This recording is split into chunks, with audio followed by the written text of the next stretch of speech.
welding and joining processes. Welcome back, students. MEFB 2013-213, welding and joining processes, unit 8. Okay, so a very good evening to all of you.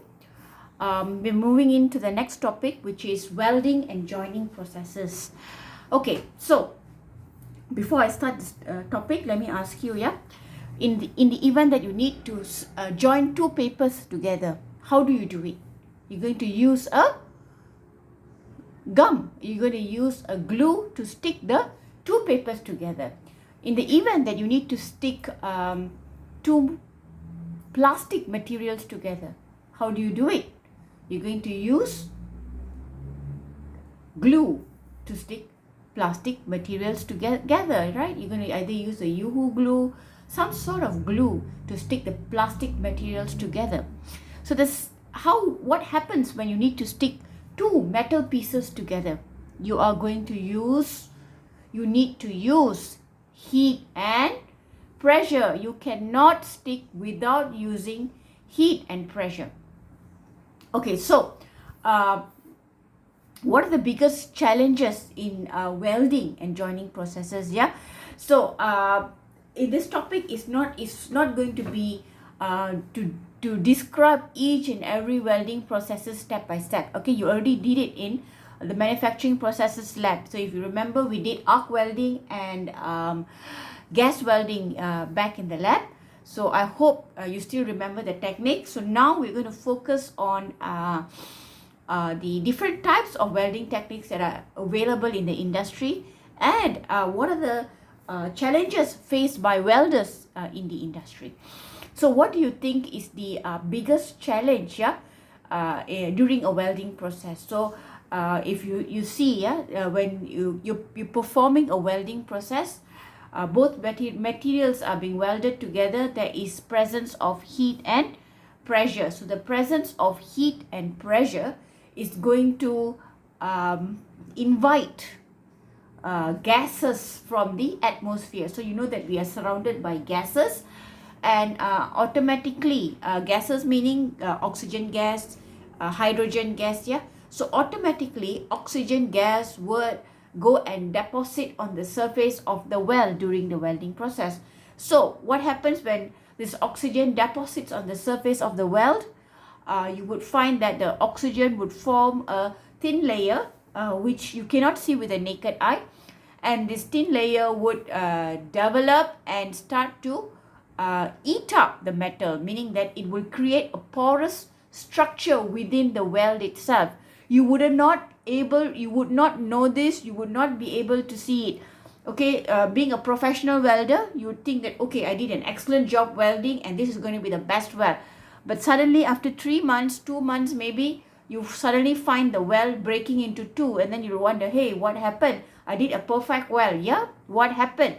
What happened was during the welding process, there was no protective mechanisms to protect the weld area from oxidation. So the oxides would form a layer on the surface of your metal, and oxides are actually rust. It will slowly convert into rust. It will form a porous structure within the weld, and it will weaken the weld, and eventually the weld will break. Okay, so what are the ways to overcome these oxides? So there are several techniques used during the welding process. Okay, so what is the fundamental of a welding system? Coalescence is improved by cleaning the surfaces to be welded. So number one, before you start a welding process, you must make sure that your welding surface is clean. So before you start a welding process, your welding piece must be clean to remove all the oxide layers that is on it. Number two, during the welding process itself, you need to use fluxes. What are fluxes? Okay, so if you look at the next slide, type of electrodes. Okay, so what is an electrode? Anybody? What is an electrode? So electrode, if you remember during your manufacturing lab, you use an electrode. Okay, what is the role of the electrode? electrode is melted and deposited into weld area. So if you remember, during the welding process, as you weld, the welding stick would become shorter, and at the end they'll be left with a very tiny piece of welding stick. You throw it away and then you take another new welding stick, replace it, and then you continue your welding process. Yeah.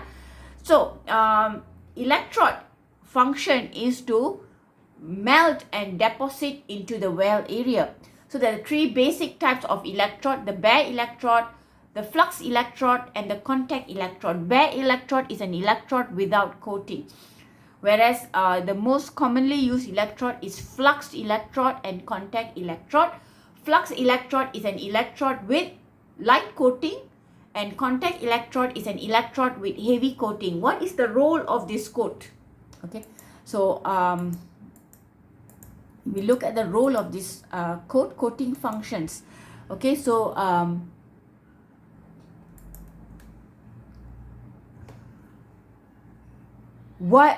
during the welding process itself, what happens is if your electrode comes with a coating, okay, so as the electrode is melted and deposited into the weld area, the flux from the electrode would form a thin layer on the surface of your weld, or it will form a gaseous shield around the weld.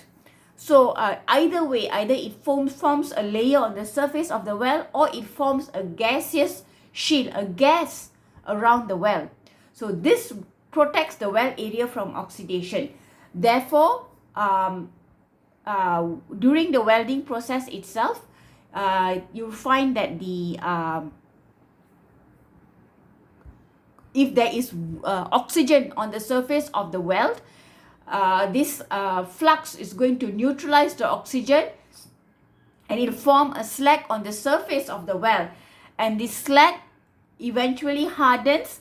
And if you remember during your manufacturing processes lab, yeah, the slag is a thin layer on the surface. You're going to use your hammer and hit on the surface of the weld, and when you hit, you find that this slag is removed from the surface. So that is actually all your impurities and oxides that were present, and when you use a flux or a coated electrode, all these impurities are going to float on the surface of the weld. So after removing the slag, what you're left with, a shiny metal surface, a shiny weld surface is visible to your eyes, right? So yeah, so the main function of this flux or even a contact electrode is to protect the weld area from oxidation. So other functions is to provide a protecting atmosphere to stabilize the arc. So during the welding process, if there is a lot of splatter, it's going to stabilize the arc. The weld acts as an alloying element to weld metal. Okay, it removes, if there's any oxides present, like I mentioned to you, it's going to remove all the impurities from the weld area. Okay, it's going to act as an alloying element. Okay, it's going to slow down the cooling rate of the weld. So when it slows down the cooling rate of the weld, you're going to get a more stable and evenly distributed weld bead. Okay, so having said that, let me stop this presentation over here. I will continue in the next slide. Thank you.